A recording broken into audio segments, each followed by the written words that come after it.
तो मूवी शुरू होती है और हमें पास्ट का एक सीन दिखाया जाता है जहां अर्थ पर एलियंस का अटैक होता है। हर तरफ बहुत तबाही होती है। ऐसे में आर्मी अपनी पूरी जान लगाकर इन एलियंस का मुकाबला करते हैं और उनकी काफी सारी शिप्स को डिस्ट्रॉय करते हैं, जिससे कि काफी सारे एलियन शिप्स अर्थ से वापस चली जाती हैं। और इसके बाद हम 50 साल बाद का वक्त देखते हैं जहां आर्मी को आज भी इस बात का खतरा है कि कहीं फिर से उन पर कोई एलियन अटैक ना हो जाए। इसीलिए उन्होंने कुछ बच्चों को सिलेक्ट करके उनकी एक खास ट्रेनिंग शुरू की है। उन्हें बचपन से ही फॉर्मिक्स यानी कि एलियन से लड़ने के लिए तैयार किया जाता है। अब इनकी ट्रेनिंग थोड़ी सी अलग है, जहां इन्हें रियल बैटल ग्राउंड में जाने की जरूरत नहीं, बस इन्हें डिवाइसेस पर गेम्स के जरिए से अपनी ट्रेनिंग करनी होती है, क्योंकि मेनली ये लोग शिप में बैठ कर ही उन पर अपने वेपन से अटैक करते थे। इसीलिए ये पूरी ट्रेनिंग टेक्नोलॉजी बेस्ड है। सीन एक लड़के एंडर पर शिफ्ट होता है जो कि एक दूसरे लड़के के साथ गेम खेल रहा होता है। एंडर काफी ही होशियार है। वो बड़ी आसानी से उस लड़के को इस वॉर गेम में हरा देता है। इससे उस लड़के को बहुत गुस्सा आता है, क्योंकि एंडर ने कुछ ही वक्त में उसे हरा दिया था। वो एंडर से कहता है कि तुमने चीट करके मुझे हराया है, मैं इस गेम में बहुत अच्छा हूँ, तुम मुझे हरा ही नहीं सकते, इतनी ही हिम्मत है तो दोबारा मेरे साथ खेलो। मगर एंडर को उसकी बात पर बहुत गुस्सा आता है और वो मैच खेलने से मना कर देता है। अब उसकी ये सब एक्टिविटी उसके सीनियर ऑफिसर्स देख रहे होते हैं और एंडर की इस स्किल से वो बहुत ही इम्प्रेस होते हैं। अब वो एंडर को ऑब्जर्व करना चाहते थे। जब एंडर रूम से बाहर आता है तब उसके लिए अनाउंसमेंट होता है। उसे एक लैब ले जाया जाता है। इन सभी बच्चों की गर्दन पर एक खास तरह की चिप लगाई गई है। यहाँ पर एक नर्स उस चिप को एंडर की गर्दन से निकाल देती है। एंडर को लगता है कि शायद उसे इस मिशन से डिसमिस कर दिया गया है। वो बहुत ही उदास हो जाता है। जब वो लैब से बाहर निकलता है तो वही गेम वाला लड़का अपने दोस्तों को लेकर एंडर को मारने आता है, मगर एंडर भी उसे सबक सिखाता है और फिर उसी दिन वो वापस अर्थ पर आता है अपनी फैमिली के पास। उसकी फैमिली में भी सभी काफी अपसेट थे, खासकर एंडर के फादर, क्योंकि वो खुद भी कभी इस मिशन का हिस्सा बनना चाहते थे मगर वो कभी नहीं बन सके। वो चाहते थे कि एंडर की सिलेक्शन हो, मगर वो एंडर को हौसला भी देते हैं और कहते हैं कि सब ठीक हो जाएगा।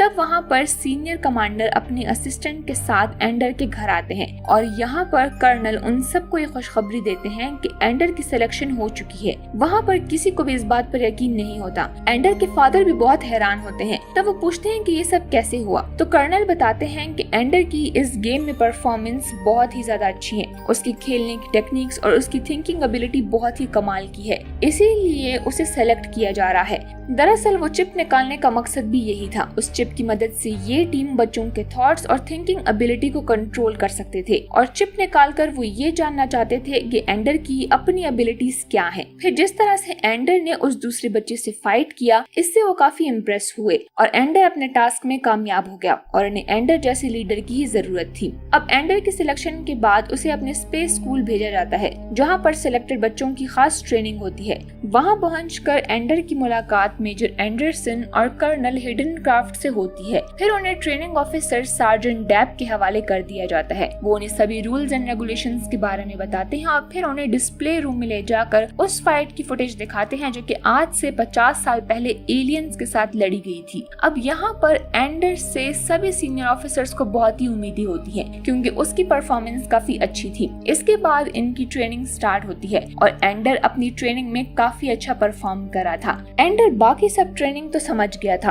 मगर उसे कुछ तो कमी लग रही थी। उसके जहन में ये सवाल था कि उन्हें वो स्ट्रेटेजीज क्यों नहीं बताई जाती जो कि आज से 50 साल पहले ली गई थी एलियंस को हराने के लिए। खैर, अब एक दिन एंडर एक न्यू गेम खेल रहा होता है, जहाँ पर एक डीमन उसे 2 ग्लासेस में से एक को चूज करने का ऑप्शन देता है। उन दोनों ही ग्लास में जहर था, इसीलिए एंडर उनमें से कोई एक चूज करने के बजाय सीधा डीमन की आंख पर वार करता है, जिससे कि वो मारा जाता है। और उसकी ये सब एक्टिविटी सीनियर्स भी देख रहे होते हैं और वो समझ जाते हैं कि एंडर हमेशा न्यू पॉसिबिलिटीज को ढूंढता है। वो सिर्फ उसी चीज पर स्टिक नहीं करता जो कि उसे करने को कहा जाए। अब उसकी स्किल्स को मजीद पॉलिश करने के लिए कर्नल ऑर्डर देते हैं कि एंडर को सीनियर ग्रुप में शामिल किया जाए और इस ग्रुप का नाम होता है सैलेमेंडर ग्रुप। एंडर उस आर्मी के कैप्टन बोन्जो से मिलता है, जो कि एंडर से मिलकर खुश नहीं था बल्कि वो नाराज होता है, क्योंकि उसे एंडर बिल्कुल भी पसंद नहीं होता और वो उसे दुश्मन समझता है, क्योंकि एंडर अभी बहुत ही छोटा है। लेकिन बोन्जो ने अपनी ट्रेनिंग करके आर्मी को नंबर 1 बनाया है। वो एंडर को बहुत ही छोटा महसूस करवाता है और उसे बहुत ही बुरे तरीके से ट्रीट करता है। बोन्जो एंडर की किसी भी काबिलियत से वाकिफ नहीं था, इसीलिए वो उसे अपनी आर्मी का हिस्सा भी नहीं बनाता और खुद से वो उसे दूर रहने को कहता है। और वहाँ उनके ग्रुप में पेट्रा नाम की एक लड़की भी थी जो कि दिल की बहुत ही अच्छी थी। उसे एंडर बहुत ही पसंद आता है और जल्द ही दोनों में बहुत अच्छी बॉन्डिंग हो जाती है। और फ्री टाइम में पेट्रा एंडर को ट्रेनिंग भी देती है। बोन्जो को जब ये बात पता चलती है तो वो फौरन ही एंडर से लड़ने के लिए आता है और उसे ट्रेनिंग लेने से मना करता है, लेकिन एंडर उसकी कोई भी बात नहीं मानता। उधर हम देखते हैं कि सैलमेंडर टीम का किसी दूसरी टीम के साथ मैच था और बोन्जो हर हाल में मैच जीतना चाहता था। बोन्जो एंडर को ज्यादा अहमियत नहीं देता क्योंकि उसे लगता है कि अगर वो इस टीम में खेलेगा तो वो लोग जरूर हार जाएंगे। बैटल रूम में लड़ाई शुरू होती है और एंडर को नजर आता है कि पेट्रा को फ्रीज कर दिया गया है, इसीलिए वो पेट्रा की जगह पर बैटल रूम में खेलने के लिए जाता है। वो बहुत ही अक्लमंदी से कुछ ही वक्त में गेम को समझ जाता है और फिर बहुत ही आसानी से कमाल की स्ट्रेटेजी दिखाते हुए गेम को जीत भी जाता है। एंडर के समझदार लड़ने की टेक्निक्स को देखकर ऑफिसर बहुत ही खुश होते हैं। उसकी कमाल की खूबियां देखकर वो उससे बात करता है और अपने खुद की आर्मी बनाने को कहता है जिसको कि वो लीड करने वाला था। एंडर बहुत ही एक्साइटेड होता है और जाकर अपनी टीम बनाता है। काफी लोग उसकी टीम में आ जाते हैं और वो अपनी टीम का नाम ड्रैगन आर्मी रखता है। एंडर की बहुत ही अच्छी टीम होने की वजह से वो लोग दोबारा से एक गेम में जीत जाते हैं और वो सैलमेंडर आर्मी को बहुत ही बुरी तरीके से हरा देते हैं, जिस पर कि बोन्जो को भी बहुत ही गुस्सा आता है क्योंकि वो लोग पहली मर्तबा किसी आर्मी से हारे थे। बोन्जो को इसीलिए भी बहुत गुस्सा था क्योंकि एंडर को अभी आए हुए कुछ देर ही हुई थी और उसने आते ही बोन्जो को हरा दिया। बोन्जो खुद पर काबू नहीं कर पाता और वो गुस्से में एंडर पर हमला कर देता है। एंडर बोन्जो से लड़ना नहीं चाहता था, इसीलिए वो उसे चकमा देकर वहाँ से जाने की कोशिश करता है, लेकिन बोन्जो उसे फिर भी पकड़ लेता है। एंडर खुद को बचाने के लिए बोन्जो को खुद से दूर करता है, लेकिन वो जब नहीं होता तो बोन्जो लड़ते हुए नीचे गिर जाता है और उससे उसके सर पर बहुत ही गहरी चोट आती है और खून भी बहने लगता है। एंडर ये सब देखकर बहुत ही परेशान हो जाता है और किसी को हेल्प के लिए बुलाता है। एंडर अपनी इस हरकत पर बहुत ही शर्मिंदा था क्योंकि उसने अनजाने में ही बोन्जो को बहुत ही चोट दी थी, इसीलिए अब वो अपनी स्पेस ट्रेनिंग से बहुत ही तंग आ चुका था और वो ऑफिसर से बात करता है और उसे कहता है कि ये ट्रेनिंग उसने और नहीं करनी बल्कि वो अपने घर जाना चाहता है। ऑफिसर उसे मना नहीं करता और वो उसके सामने कहते हैं कि वो उसे घर भेज देंगे। इसके बाद वो एंडर की बहन बीन को बुलाते हैं क्योंकि ऑफिसर नहीं चाहते थे कि एंडर यहाँ से जाए और वो उसे समझाती है। वो उसे कहती है कि उसने बचपन से जो सपना देखा है वो उसके बहुत करीब है और वो हिम्मत हार के वापस आना चाहता है और साथ ही वो उसे ये बात भी बताती है कि आज वो जिस मकाम पर है उस पर पहुँचने के लिए बहुत ही मेहनत लगती है, लेकिन एंडर ने ये सब कुछ इतनी जल्दी हासिल कर लिया क्योंकि वो अपनी काबिलियत को यूज करना जानता है। बीन की बातें सुनकर एंडर को बहुत ही तसल्ली होती है और वो अपना फैसला बदल देता है और फिर अपनी ट्रेनिंग पर वो दोबारा से वापस जाता है।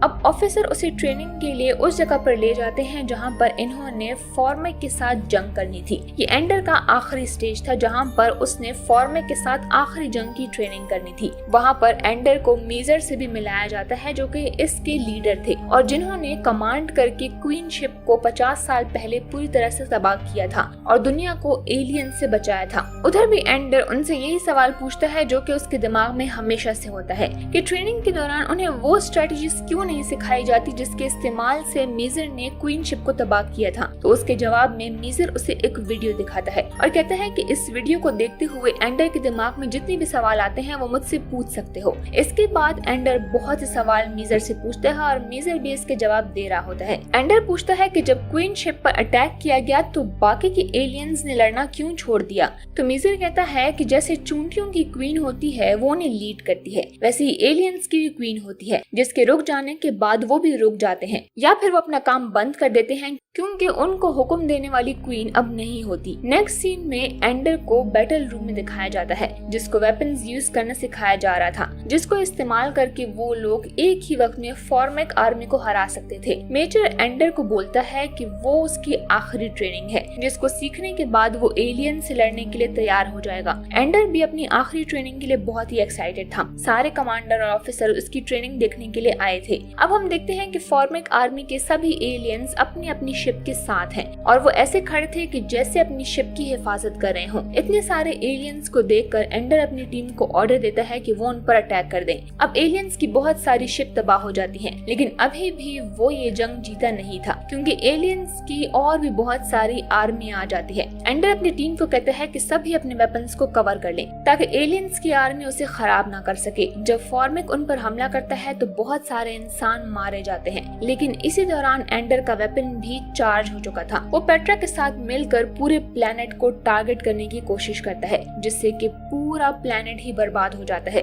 जैसे ही प्लेनेट तबाह होता है तो पूरी की पूरी आर्मी खुद ब खुद डिस्ट्रॉय हो जाती है, जिसे देखकर एंडर बहुत ही खुश हो जाता है क्योंकि उसका आखिरी ट्रेनिंग मिशन भी खत्म हो चुका था। तभी यहाँ पर एंडर को मालूम होता है कि ये कोई ट्रेनिंग नहीं थी, बल्कि सच में ही फॉर्मिक आर्मी थी। लेकिन एंडर इस बात से बहुत ही दुखी हो जाता है क्योंकि उसने पूरे प्लेनेट को तबाह कर दिया था। ऑफिसर उसे बहुत ही समझाते हैं, लेकिन वो किसी की बात नहीं सुनता और वहाँ से चला जाता है। अब जब एंडर सो रहा होता है तो उसे आर्मी की क्वीन कांटेक्ट करती है, और जब वो उसके प्लेनेट पर जाता है तो वो उसे बताती है कि वो सब के सब इंसानों से मदद लेने के लिए आए थे, लेकिन इनको लगा कि ये लोग उन्हें मारने के लिए आए हैं। फॉर्मिक प्लेनेट पर पानी खत्म हो चुका था, इसीलिए वो लोग अर्थ से थोड़ा पानी मांगने आए थे। एंडर अपनी गलती पर बहुत ही शर्मिंदा होता है और क्वीन से माफी मांगता है और उनकी मदद करने का वादा करता है, और फिर वो उनकी प्लेनेट पर जाता है ताकि वो उनकी मदद कर सके। और इसी के साथ ही मूवी यहीं पर एंड हो जाती है।